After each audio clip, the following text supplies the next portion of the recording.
1998 সালে যখন আমরা এই টেস্ট করলাম পোখরানে, অপারেশন শক্তি, যেটা আপনারা অনেকে স্ক্রিনে দেখছেন, এই অপারেশন শক্তি যখন আমরা করলাম সেটা কিন্তু সেই সময় 5খানা টেস্ট হয়েছিল, তার মধ্যে একটা থার্মোনিউক্লিয়ারও টেস্ট হয়েছিল।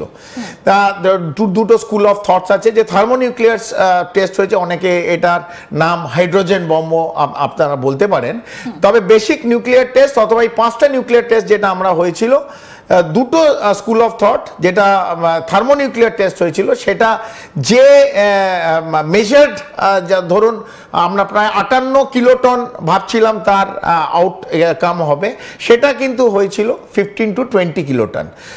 কিন্তু এখানে আমার কিন্তু আছে, ডিএই ডিপার্টমেন্ট অফ অ্যাটমিক যে রিসার্চ, তার রাজাগোপাল চিদম্বরম, উনি কিন্তু বলেছেন যে না, যেটা আমরা চেয়েছিলাম। আমি এই বিষয়টা একটু আপনার কাছ থেকে ক্লিয়ার হতে চাইবো যে কতটা প্রয়োজন, কতটা হয়েছে, এর মাপকাঠিটা কি এবং কিভাবে এটা নির্ধারণ হয়? দেখুন, মাপকাঠি যদি আমরা চলে যেতে পারি, আবার তাহলে সেকেন্ড ওয়ার্ল্ড ওয়ার জাপানে চলে যেতে হয়, এবং হিরোশিমা নাগাসাকির যেটা, সেখানে আপনি জানেন কয়েক গ্রাম হয়েছিল, হয়তো ওটা আরো বেশি, তবে যে মাপকাঠি যেটা বলছেন কয়েক গ্রামে কিন্তু যেটা মানে টোটাল নিউক্লিয়ার ওয়েপন ছিল, সেটা যেটা ইউজ হয়েছিল, মানে ফিউজ কাজ করেনি, তাতে আপনি দেখেছেন যে হিরোশিমা কমপ্লিটলি ডেভাস্টেটেড হয়ে গেছিল, নাগাসাকি কমপ্লিটলি ডেভাস্টেটেড হয়ে গেছিল।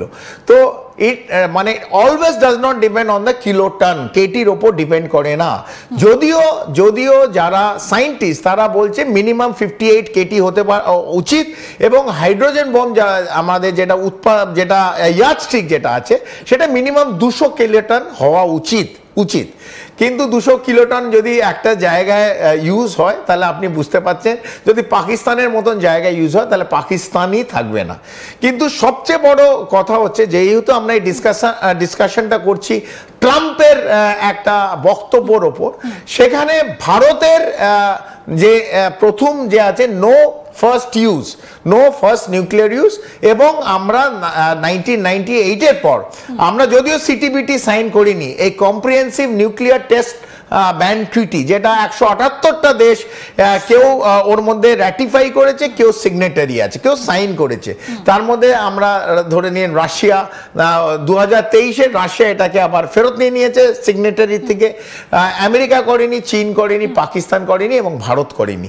এই কটি দেশ কিন্তু আমরা সাইন করিনি, এবং যেহেতু আমরা সাইন করিনি, তাহলে এই নিউক্লিয়ার ডিটারেন্স যে কথা, তাহলে ভারত নো ফার্স্ট ইউজ, যদি ভারতের কমান্ড অ্যান্ড কন্ট্রোল অথবা কমান্ড নোড যদি কেউ শেষ করে দেয়, আমি পাকিস্তান বলছি না, আমাদের কিন্তু আরেক পাশে চীন আছে, এটাকে মনে রাখতে হবে। হ্যাঁ, তো যদি আমরা আমাদের উপর সেটাকে একবারে আমাদের কমান্ড কন্ট্রোল সেন্টার, যে nuclear command control, strategic forces command and centre SFC, যেটা নিউক্লিয়ার কমান্ড দেখে, অথবা এই নোড যে আমাদের কমান্ড নোড আছে যেটা নিউক্লিয়ার, সেটা যদি কমপ্লিটলি ফার্স্ট ডিটারেন্সের আমরা নো ফার্স্ট ইউজ বলছি, কিন্তু ওটাই যদি একবারে উড়িয়ে দেয়, তখন প্রশ্ন চিহ্ন রাখলাম, তখন কি ভারত এই যে আমাদের যে নিউক্লিয়ার ডক্টরিন, সেটার থেকে কি একটা রিলুক দরকার, কি ভারত সেই সময় আবার লড়াই করতে পারবে, নিউক্লিয়ার অ্যাটাক করতে পারবে? এই প্রশ্নটা আমাদের থাকবে। যে এই অনেকে বলছে, এখন there is a school of thought, যে যারা সিকিউরিটি এক্সপার্ট তারা বলছে দিস মাস্ট বি রিলুক, কারণ এইটা আমেরিকা ফলো করে না, এটা রাশিয়া ফলো করে না, এটা চীন ফলো করে না, এটা পাকিস্তান ফলো করে না, তাহলে ভারত যে ফলো করছে নো ফার্স্ট ইউজ, এতে কিন্তু একটা বিপরীত প্রতিক্রিয়া হতে পারে। এই জায়গাটাতে আসবো, কারণ অপারেশন সিন্দুর তো আমরা দেখেছি যে কি পরিস্থিতি সৃষ্টি হয়েছিল সেই জায়গায়।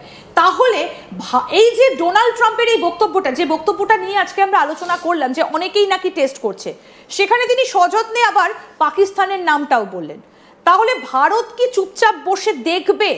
এবার যে আলোচনাটায় আসবো, যে ভারত কি তাহলে চুপচাপ বসে বসে দেখবে? এবং এই যে পাকিস্তানের কথাটা খুব সুকৌশলে উল্লেখ করলেন ডোনাল্ড ট্রাম্প, কি রয়েছে সেখানে? কর্নেল দীপ্তাংশু চৌধুরী আমাদের সঙ্গে রয়েছেন আজকে, এবং উনি খুব সুন্দরভাবে পুরো বিষয়টাকে তুলে ধরবেন যে কি কি রয়েছে পাকিস্তানের ভেতরে। আমরা যদি একটু ঢুকি, কিরানা হিলস, যেটা ভীষণভাবে আলোচনায় উঠে এসেছিল, কি গচ্ছিত রয়েছে এখানে, আসলে পুরো বিষয়টা কি একটু ম্যাপের মাধ্যমে। একদম ইন্দিরা, আমরা প্রথমে দর্শক যারা দেখছেন তাদের একটু ওই 7ই মে থেকে 10 মে নিয়ে যাই। 10th মে আমরা যদি 10ই মে এই বছরে যখন অপারেশন সিঁদুর হয়েছিল, কেন আমি গল্পটা এইটা আমি বোঝাবার চেষ্টা করছি, তাহলে 10ই মে যদি আমরা দেখি 10ই মে কি হয়েছিল। 10ই মে পাকিস্তানে প্রায় 14 থেকে 17খানা এয়ারফোর্স বেস আছে, তার মধ্যে অ্যাক্টিভ এয়ারফোর্স বেস হচ্ছে 14টা।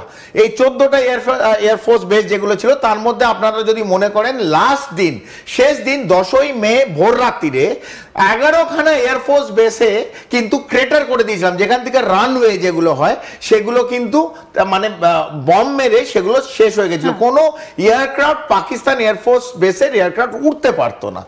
তার সঙ্গে একটা মেন এয়ারফোর্স বেস যেটা আমরা নষ্ট করেছিলাম। এবং কেন, তারপর কি হয়েছিল সেটা আপনি যেটা বলছেন, নূর খান এয়ারফোর্স বেস, যদি সবার মনে থাকে নূর খান এয়ারফোর্স বেস, তো নূর খান এয়ারফোর্স বেসেও কিন্তু 10 তারিখ ভোর রাত্রিরে মারা হয়েছিল। এবং নূর খান বেসের খুব কাছেই, যেটা আপনি আগে উল্লেখ করলেন, দুটো আছে, একটা হচ্ছে একটা যেটা আপনি বললেন কিরানা হিলস, আর একটা হচ্ছে ছাগাই হিলস, যেটা ছাঙ্গি পাকিস্তানে আছে। এই দুটো জায়গায় পাকিস্তানের জেনারিক নিউক্লিয়ার ওয়ারহেডস আন্ডারগ্রাউন্ড ছিল।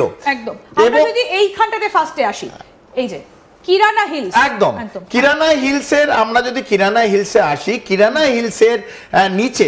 হিলসের নিচে শুধু পাকিস্তানের নিউক্লিয়ার ওয়ারহেড ছিল বলে আমরা জানতাম, কিন্তু আমরা যখন অ্যাটাক করলাম, এবং অ্যাটাকটা কিরম ভাবে হলো সেটা আমি বলবো, যখন ওটা কিরানা হিলসে প্রায় মোর দেন 5 মিটার, এই কিরানা হিলের 5 অ্যান্ড নূর খান বেসের 5 মিটার নিচে, 5 মিটার মানে 15 থেকে 20 ফিট, 20 ফিট অবধি কিন্তু এই স্ট্রাকচারটা বানানো হয়েছিল 20 ফিট মাটির নিচে। তো 20 ফিট ওপরে ছিল হচ্ছে স্ট্রাকচার, কংক্রিট স্ট্রাকচার। এটা কে বানিয়েছিল? এটা বানিয়েছিল মার্কিন যুক্তরাষ্ট্রের একটা কোম্পানি, তার নাম হচ্ছে জেনারেল ইলেকট্রিক কোম্পানি, GEC। আর এটা $500 million, $500 million was used to make this underground bunker, যেখানে নিউক্লিয়ার ওয়ারহেড রাখা ছিল। এটা কি শুধু পাকিস্তানের ছিল? না, আমাদের মনে হয় না, কারণ যেদিন অ্যাটাক হয়েছিল তার ভোর রাত্রিরে কিন্তু আমরা প্রেসিডেন্ট ট্রাম্প, যিনি এখন বললেন, তাকে কিন্তু উদ্বিগ্ন দেখেছিলাম। এবং ওরা বলেছিল, আপনি যদি মনে করেন যে ভাইস প্রেসিডেন্ট ভান্স 10 তারিখ সকালবেলা বলেছিল there is something dangerous happening between India and Pakistan, এবং আমাদের অথরিটিকে দিল্লিতে ফোন করে ভাইস প্রেসিডেন্ট ভান্স বলেছিল একটা অঘটন কিছু বড় ঘটতে পারে পাকিস্তানে। তো এখন ট্রাম্পের কথায় আমাদের মনে হচ্ছে সেই দিনকার যে অঘটন বলেছিল সেটা কি ইন্ডিয়া কিরানা হিলসে মেরেছিল সেই জন্য অঘটন না, আর একটা বড় যেই কথাটা আজকে আমরা আজ তাক বাংলায় ডিসকাস করছি না, সেদিন পাকিস্তান আন্ডারগ্রাউন্ড নিউক্লিয়ার টেস্ট করেছিল, কারণ আমরা 2 থেকে 5 রিক্টার স্কেলে সেই